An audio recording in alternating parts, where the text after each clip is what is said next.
साथियों नमस्कार। अभी मैंने कुछ माह पहले बिजनेस ऐप मैन्युफैक्चरिंग उनका जो है वो परचेज़ किया था। तो मेरा क्या एक्सपीरियंस रहा, क्या मेरा फीडबैक रहा, ये तो शायद कंपनी सुनना ही नहीं चाहती थी। तो मैंने कहा क्यों ना सभी लोगों को जानकारी हो, और कंपनी के जो रिस्पॉन्सिबल पर्सन है वो इस पे ध्यान क्यों नहीं देते हैं। बहुत ही दुख की बात है। वो सिर्फ अपना ऐप बेचना चाहते हैं कि खुद को थोड़ी सा स्मार्ट भी बनाना चाहते हैं। एक बिजनेसमैन की नज़र से वो कितना अच्छा है या ज़्यादा अच्छा है, ये हम आज चर्चा करने वाले। हम पॉइंट टू पॉइंट इस विषय पे चर्चा करना चाहते कि ऐप अपने लिए कितना अच्छा है या इसमें क्या कमी है। अगर इन कमियों को दूर कर दिया जाए तो कितना स्मार्ट हो सकता है, जिसकी हम उम्मीद नहीं कर सकते। देखिए, कोई भी व्यक्ति कोई ऐप परचेस करता है अपने बिजनेस के लिए, तो अपनी सहूलियतों के लिए और अपनी बिजनेस को ग्रोथ करने के लिए। लेकिन यदि उसमें उतना मज़ा ना आए तो कंपनी को ध्यान देना चाहिए। लेकिन हमने सुना कि 10 साल पुरानी कंपनी है, लेकिन ऐसी कमियां इसमें हैं कि आप चौंक जाएंगे। अरे भाई, व्यापार वालों भी सुनो, ऐप वाले, अरे अपनी रिस्पॉन्सिबिलिटी समझिए भाई। इसकी छोटी छोटी कमियां तो अलग करिए। आप स्मार्ट बन सकते हैं, आपका ऐप बहुत अच्छा है, आपके ये नहीं कि 100%, लेकिन आप 50-50 आपकी पॉइंटिंग है। आप 10 में से 5 पॉइंट आपको मिल पा रहे हैं। जो आदमी परचेस करता है और वाकई अच्छा एनालिसिस करता है तो वो आपकी कमियां देख पा रहा है। लेकिन आपका जो सिस्टम है, मेरे कस्टमर को बताइए, वो करेगा, फिर वो फीडबैक करेगा, फिर गोल हो जाएंगे। ये क्रम चलता है। बिजनेस ऐप जो है उनका छोटी सी चीज़ के लिए या तो वो आगे जाके उसको ख़त्म कर देते हैं या सुनना नहीं चाहते। अरे भाई, अगर वो कोई कस्टमर आपको फीडबैक दे रहा है तो वो आपकी अच्छाई के लिए है। यदि उसको अच्छा कर लोगे तो आपकी तरक्की होगी ना। लेकिन ऐसा मेरे को लगता है नहीं है। लेकिन आज हम आपको वह बताना चाह रहे हैं कि इसमें बड़ी बड़ी कमियां क्या है, जो बिजनेस ऐप के डेवलपर हैं जो ध्यान नहीं दे रहे हैं। साथियों, आज हम शुरुआत करते हैं। देखिए क्या है कि जैसे हमने देखिए सर, जैसे क्या है कि हमने ये अपना ऐप खोला हुआ है, और ये ऐप देखिए साथियों, अभी आगे बढ़ने से पहले हम आपको मेरा नाम अनिल कुमार गुप्ता है, और मैंने ये बिजनेस ऐप इनसे परचेज़ किया हुआ था। तो मेरा कंपनी वाले, मेरा जो ऐप का है, इससे मेरा मोबाइल नंबर है 70098149। ये मेरा इनका जो इसके थ्रू मैंने परचेज़ किया था। तो अब अपन आगे बढ़ते हैं और देखते हैं कि इस बिजनेस ऐप में क्या कमी है, क्या अच्छाइयाँ हैं।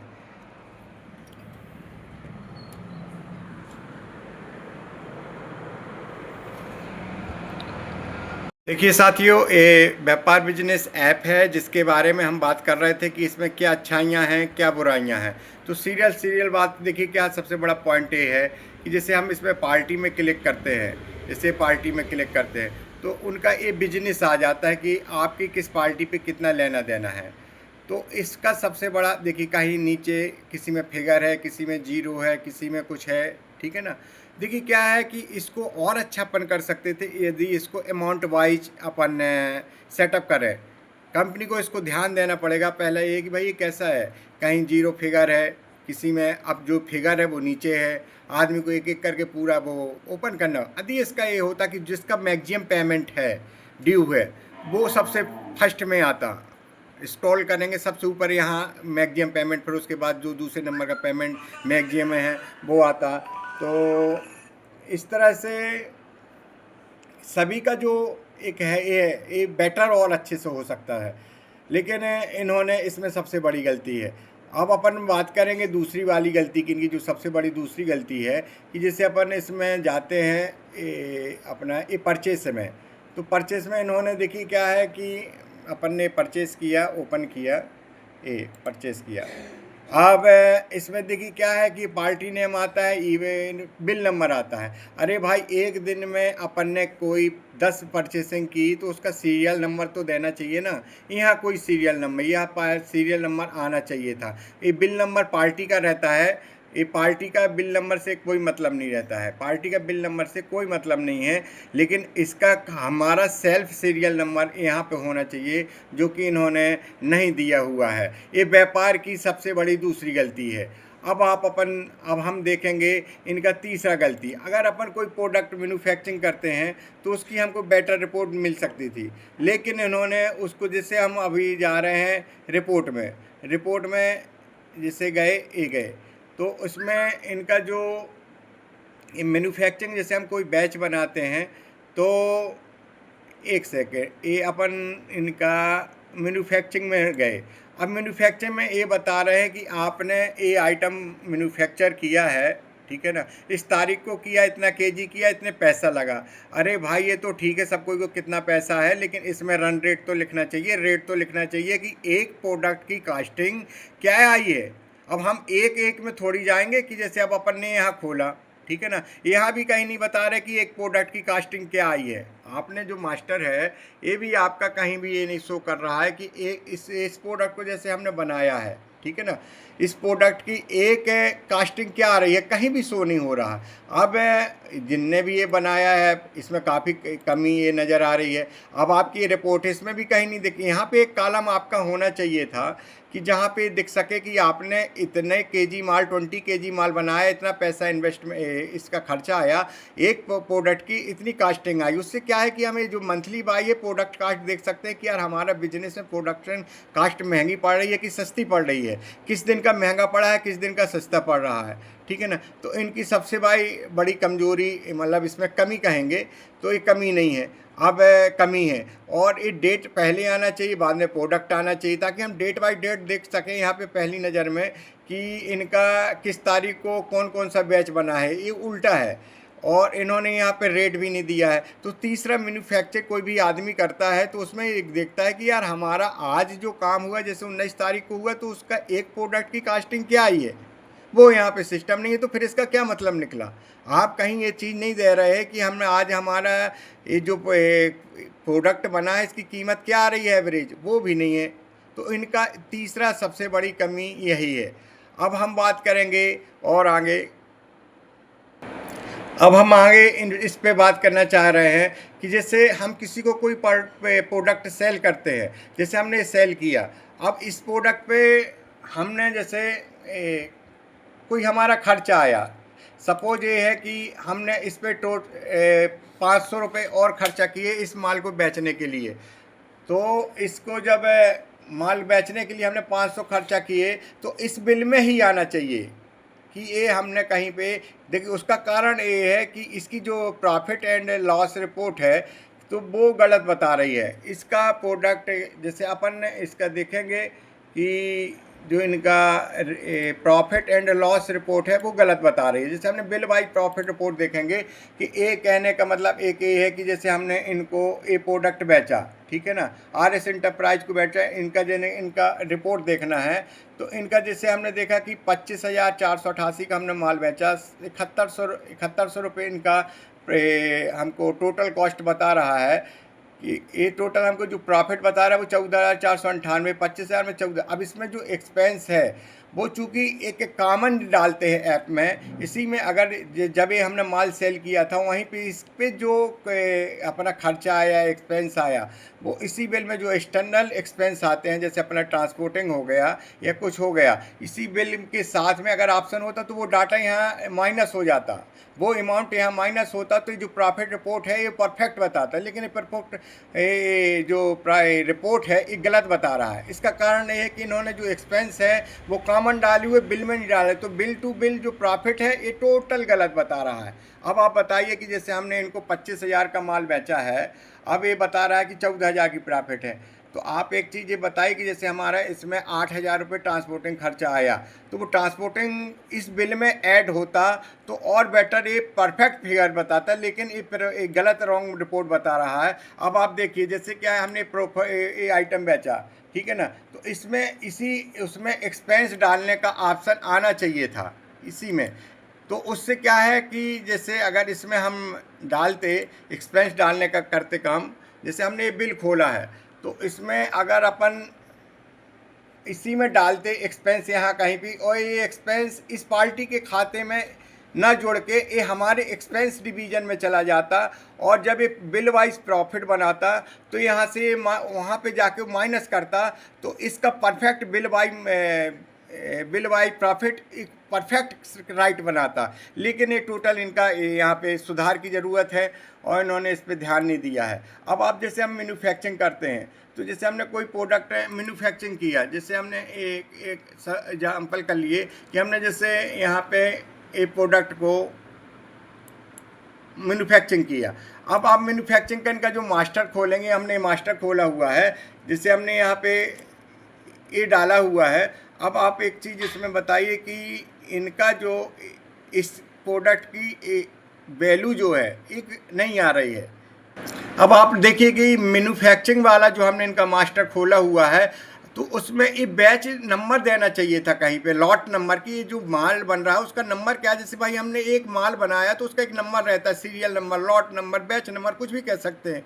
तो उसको ये उन्होंने इसमें दिया ही नहीं है। भाई माल बना रहे हैं तो उस तारीख का एक 4 आए बार माल हमने बनाया है, तो उसका बैच नंबर तो देना ज़रूरी है भाई। ये तो सबसे बड़ी गलत कमी है इसमें। अब इनको ये इसमें बैच नंबर कहीं नहीं है, लॉट नंबर नहीं है। अगर ये लॉट नंबर बैच नंबर होता तो जब हम इनका रिपोर्ट देखते कि इसमें मैन्युफैक्चरिंग रिपोर्ट देखते तो उसमें हमको बेटर रिजल्ट मिलता है, एक्सपीरियंस मिलता।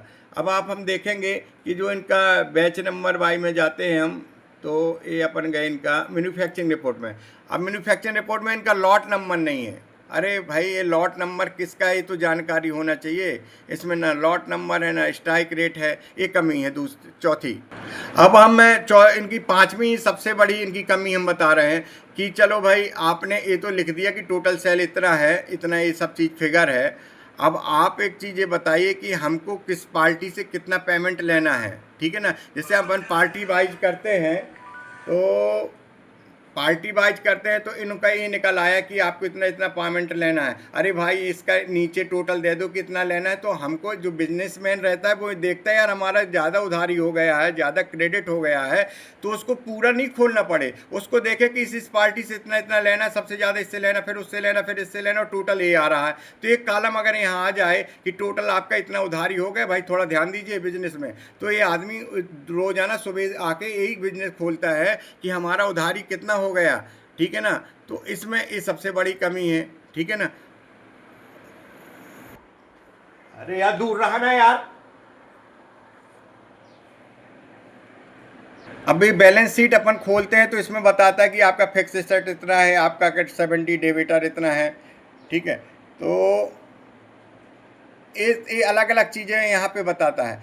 देखिए भाई कंपनी में जो बिजनेसमैन रहता है वो 3 चीज़ें देखता है। एक तो देखता है कि हमारी टोटल कंपनी की वैल्यू कितनी हो गई, उसमें आपको स्टॉक, उधारी कितना है, लेना देना माइनस करके जो अमाउंट आ रहा है, मतलब देना कितना है, लेना कितना, उसका जो लेस करने के बाद जो फिगर आता है वो अमाउंट, और स्टॉक, ठीक है ना, और cash in hand, cash in bank, ये 4 चीज़ें जोड़ के हमारी कंपनी की वैल्यू निकलेगी। हमारी कंपनी की मूविंग वैल्यू इतना है, और अगर आपको कैपिटल भी जोड़ना है, फिक्स एसेट भी जोड़ना है, तो उसकी वैल्यू आपकी ए है। उससे क्या होता है जब आदमी सुबह सुबह बिजनेस खोलता है तो देखता है कि जैसे हमारी भाई इसमें 20 लाख टोटल कंपनी की या 40 लाख रुपए वैल्यू है, तो यार आज हमको इस वैल्यू को 20,000 40,000 रुपये गेन करना है। तो वो उसके लिए फिर प्लान करता है कि हमको किसको माल देना है, किसको नहीं देना है। और उसके लिए तो इसमें क्या है कि कहने का तात्पर्य है कि 6वें नंबर इसमें यदि कंपनी ये चीज़ डाल देती है कि कंपनी की वैल्यू, मतलब टोटल आपका स्टॉक, कैश इन हैंड, कैसे बैंक बैलेंस, और आपका उधारी कितना है प्लस माइनस करके, तो वो चारों फिगर जोड़ के यदि यहाँ कंपनी एक सिस्टम यहाँ कहीं दे देता है कि इनका इतना वैल्यू हो गया कंपनी, तो आप बिजनेसमैन को बहुत पॉजिटिव एनर्जी आएगी कि यार अभी इतना हो गया, अब हमको और बढ़ाना है, तो वो और आगे बढ़ता है। ठीक है ना, तो वो फिगर भी इसमें कहीं दिख नहीं रहा है। आपको अगर कंपनी को स्मार्ट बनाना है तो ये चीज़ें हमारी, बिजनेसमैन यही सोचता है सुबह आके कि यार हमारा पिछले महीने 40 लाख का था, अब इस महीने 23 लाख का हो जाए। ठीक है ना, तो इस तरह से ये छठवीं नंबर की गलती है। अब अपन देखेंगे कि इसमें ये जो इनका बार कोड आ रहा है, इसका मीनिंग क्या निकल रहा है भाई? आप एक चीज़ बताइए, कोई समझ पा रहा है? नहीं समझ रहा। अब देखिए क्या आपको ये दिखा रहा है कि सेल सेल का ये जो इनका चार्ट है, ठीक है ना, बार चार्ट है, लेकिन इस बार चार्ट में आपको एवरेज रन रेट निकालना चाहिए था कॉलम बाई की। जैसे क्रिकेट मैच देखते हैं कि एक ओवर में इतना रन बना, दूसरे का इतना बना, या रन रेट लिख सकते हैं एक ओवर में भैया इस रन से रन बने, दूसरे में इतने बने थे। तो 300 दिन का चार्ट डाटा यहाँ पे आना चाहिए, आप मंथ देख सकते हो। तो उसमें क्या है कि 1 तारीख को यार हमने जो सेल किया है उसका टोटल सेल पता चला कि हमारा जैसे 10 लाख हुआ, उसको 30 में भाग दे दीजिए, तो जो रन रेट आएगा वो 1 तारीख में लिख दीजिए, 2 में उसी का मल्टी उसी के हिसाब से निकल 3 में। तो हम देखेंगे कि यार हमारा 17 तारीख को रन रेट अच्छा था, मतलब हमारा परफॉर्म अच्छा हुआ है। तो इस चार्ट का और सुंदर जो आपका बार चार्ट है वो अच्छा बन सकता है। इसका तो कोई मीनिंग नहीं निकल रहा है, ये क्या मीनिंग अचानक आ रहा है। ठीक है ना, इसको और बेटर तरीके से फिगर के साथ, इसमें फिगर भी दीजिए, इसमें फिगर भी देता तो ये टॉप में अगर इसके फिगर देते तो और अच्छे उसमें एनालिसिस करेंगे। अब देखिए ये तो हो गई अपना 7वीं।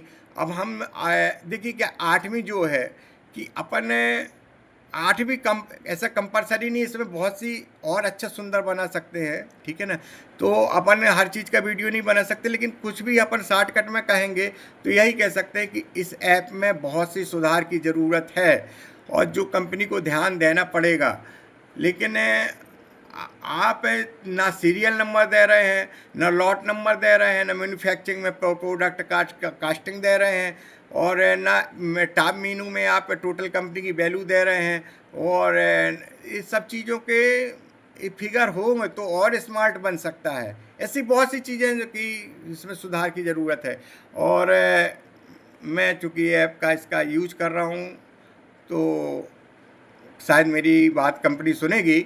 और बहुत बहुत धन्यवाद आप सभी को वीडियो देखने के लिए। कंपनी को कहें कि इसको और स्मार्ट बनाइए, आपका सुधार की बहुत ज़रूरत है। कंपनी के लोग तो ध्यान नहीं देते हैं, यह मेरा एक्सपीरियंस रहा है।